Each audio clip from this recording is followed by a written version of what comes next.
Hai, nama saya Shira Alexis Asai. Saya merupakan pelajar BTPE Cawangan Miru Sarawak dan hari ini saya akan membentangkan tentang hasil kerja saya Psikologi Pendidikan yang bertajuk Pembelajaran Sosial. Okey, apakah itu pembelajaran sosial? Pembelajaran sosial ialah perkembangan yang berlaku melalui pemerhatian dan interaksi langsung dengan orang sekitar, teman, keluarga dan bahkan media sosial. Unsur-unsur pembelajaran utama adalah pemerhatian, peniruan akan tingkah laku model. Sebagai contoh, pelajar meniru sesuatu kemahiran daripada guru sebagai modelnya. Proses ini sangat penting dalam perkembangan sosial dan emosional serta dalam pembentukan identitas. Seterusnya adalah konsep psikologi pendidikan pembelajaran sosial.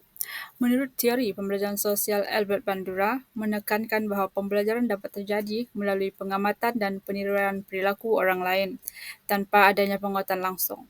Eksperimen Bobonya menunjukkan bahawa anak-anak akan meniru perilaku agresif yang diamati dari orang dewasa.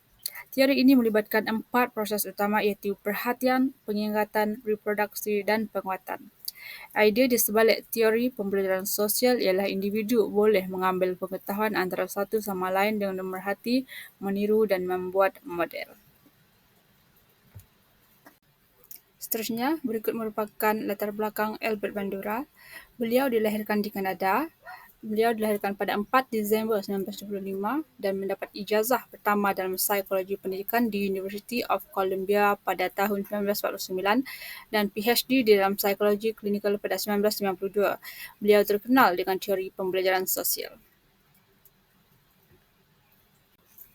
Seterusnya adalah beliau juga terkenal dengan eksperimen berbodol iaitu kanak-kanak meniru perilaku agresif daripada orang dewasa. Beliau juga seorang ahli psikologi yang terkenal dengan teori pembelajaran sosial, salah satu konsep dalam aliran behaviorism yang menekankan pada komponen kognitif, diri pemikiran, pemahaman dan evaluasi.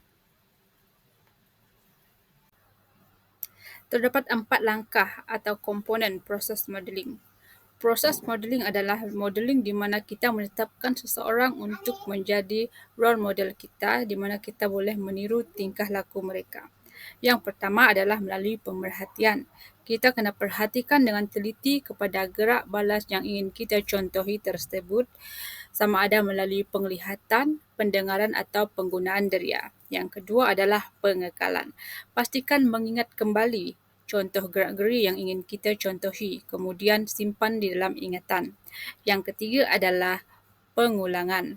Keupayaan kita untuk meniru akan bertambah baik jika kita mengulangi apa yang telah kita perhatikan dengan tindakan sebenar. Orang tidak boleh belajar apa-apa tanpa latihan. Dan terakhir adalah motivasi. Motivasi ialah ganjaran yang diberikan untuk meneguhkan gerak balas tersebut. Contoh, pelajar A mencontohi pelajar B apabila mendapat ganjaran daripada hasil perbuatannya. Pelajar A diberi ganjaran setelah membantu guru mengangkat barang ke bilik guru. Melalui itu, pelajar B merasa termotivasi untuk meniru tingkah pelajar A tersebut. Seterusnya adalah berikut merupakan cara mengaplikasikan pembelajaran sosial di bilik darjah. Yang pertama adalah guru hendaklah mengubah cara mengajar mereka untuk lebih kreatif dan menarik minat pelajar. Yang kedua adalah pengajar menggunakan insentif untuk meningkatkan pembelajaran bermotivasi intrinsik. Seterusnya adalah memupuk ikatan yang baik dan hubungan yang baik antara murid dan penilaian rakan sebaya, pengajaran bimbingan rakan sebaya dan mengiktiraf dan memberi ganjaran kepada pelajar yang menunjukkan tingkah laku yang diinginkan positif supaya menarik minat pelajar lain untuk meniru gaya positif tersebut. Seterusnya adalah berikut adalah kepentingan pembelajaran sosial dalam pengajaran dan pembelajaran. Yang pertama adalah meningkatkan keterlibatan semua pelajar, di mana dapat mendorong interaksi antara pelajar bagi membantu meningkatkan keterlibatan dan juga motivasi mereka.